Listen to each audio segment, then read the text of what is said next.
UPSC की परीक्षा में 3 चरण होते हैं, जिसमें से दूसरे चरण को मेंस कहते हैं। लेकिन कभी आपने सोचा है कि इसे मेंस क्यों कहते हैं? मेंस इसलिए क्योंकि यही परीक्षा आपके रिजल्ट के संदर्भ में सबसे महत्वपूर्ण यानी कि मेन मानी जाती है। आप परीक्षा के अंत में किस स्थान पर खड़े होंगे ये काफी हद तक मेंस में आपकी परफॉर्मेंस पर निर्भर करता है। ये सही है कि फाइनल कट ऑफ लिस्ट में इंटरव्यू के मार्क्स भी जोड़े जाते हैं, लेकिन आप खुद ही सोचिए, एक तरफ 1750 नंबर और दूसरी तरफ 250 नंबर हो तो वेटेज किस तरफ ज्यादा होगा? तो यदि आप भी यूपीएससी में अच्छे मार्क्स स्कोर कर अच्छी रैंक हासिल करना चाहते हैं तो इस वीडियो को जरूर देखें। नमस्कार, स्वागत है आपका प्रभात एग्जाम के यूट्यूब चैनल पर। ये एक ऐसा प्लेटफॉर्म है जहां आपको मिलती है सभी कॉम्पिटिटिव एग्जाम से जुड़ी महत्वपूर्ण जानकारियां जो आपको किसी भी एग्जाम में सफल होने में काफी मदद कर सकती है।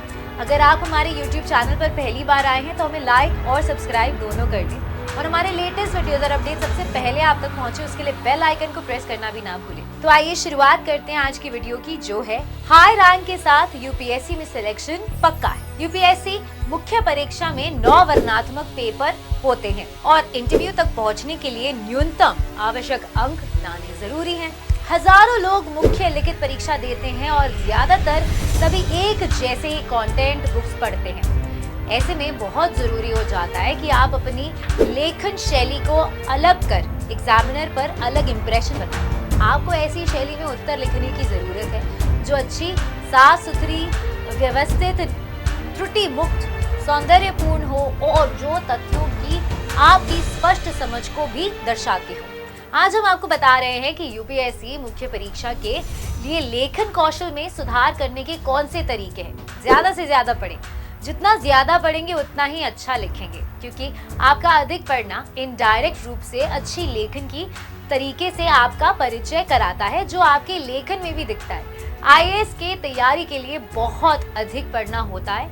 ऐसे में आप जब भी पत्रिका या अखबार पढ़ें तो किसी भी कंटेंट को किसी तरह से लिखा गया है इस शैली पर जरूर ध्यान दें। इससे यूपीएससी एग्जाम में राइटिंग स्किल सुधारने में आपको काफी मदद मिलेगी। जितना अधिक पढ़ेंगे आपकी लिखनी उतनी ही अच्छी होने वाली है। अपनी रूपरेखा को सुसंगत रखें।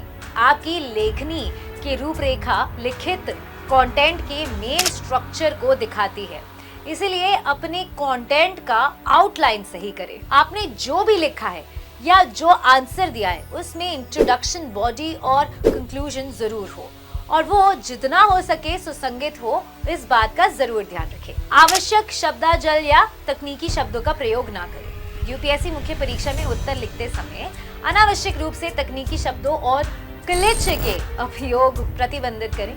केवल शब्द संख्या भरने के लिए ना लिखें। याद रखें कि क्वांटिटी की तुलना में क्वालिटी की ज्यादा सराहना की जाती है। जनरलाइजेशन से बचें। किसी भी लेखन में जनरलाइजेशन से बचना जरूरी है। सामान्य उत्तर का किसी पर भी बढ़िया इंप्रेशन नहीं बनता, इसलिए हमेशा ऐसा कंटेंट दे जिसे आप बेसिक फैक्ट्स और इंफॉर्मेशन के साथ प्रमाणित कर सकें। ज्यादा अलंकरणों से बचें। आपको अपने उत्तर में उदाहरण अवश्य देने चाहिए। वे निश्चित रूप से आपके ज्ञान को दर्शाते हैं, लेकिन बहुत अधिक उदाहरण भी देने से बचें। साथ ही आप अपने उत्तरों में कुछ रूपक और उपमाएं दे सकते हैं, लेकिन केवल बहुत ही कम और जब आपको लगता हो कि वो बताए जाने के लिए बिल्कुल जरूरी है तब ही करें। नहीं तो अंग्रेजी साहित्य के वैकल्पिक पेपर के लिए अलंकरणों को बचा कर रखें। जितना हो सके अपने लेखन को त्रुटि रहित बनाएं। हमेशा सुनिश्चित करें कि आपके उत्तर में व्याकरण और वर्तनी का त्रुटियां ना हो। अपना ओरिजिनल बनाएं। आप जो पढ़ते हैं वैसे उत्तर पत्र पे उतार दें, बिल्कुल ना करें। हमेशा उत्तर अपने शब्दों में लिखें, लेकिन लेखन में अपनी रचनात्मकता अधिक से अधिक दिखाएं। प्रैक्टिस आपको परफेक्ट बनाएगा। बिना प्रैक्टिस के कुछ परफेक्ट नहीं बना जा सकता और ना ही कुछ भी सुधारा जा सकता है। यूपीएससी परीक्षा के लिए उत्तर लेखन का ज्यादा से ज्यादा अभ्यास करें, क्योंकि ये इस उच्च प्रतियोगिता परीक्षा में जीत और हार के बीच का अंतर कर सकता है। अपने आंसर को डिफरेंट बनाएं। ये बात ध्यान में रखिए कि जब आपकी कॉपी का इवैल्यूएशन हो रहा होगा ना, तब आपके मन की बात आपके इवैल्यूएटर तक पहुंचनी जरूरी होनी चाहिए।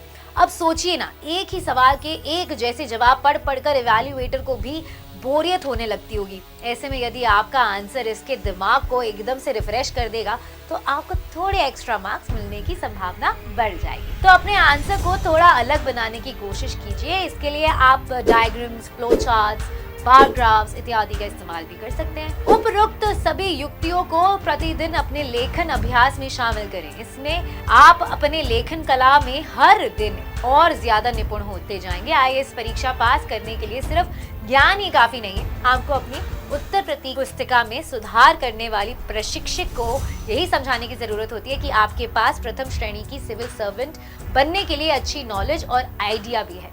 तो अगर आपको हमारा ये वीडियो पसंद आया है, इसे अपने दोस्तों के साथ जरूर शेयर करें। अगर आपके पास हमारे लिए कोई भी सवाल है तो इसे कमेंट सेक्शन में लिखकर हमें जरूर बताएं। जल्दी आपसे फिर मुलाकात होगी एक नए टॉपिक पर, एक नए वीडियो के साथ। देखते रहिए प्रभात एग्जाम्स। नमस्कार।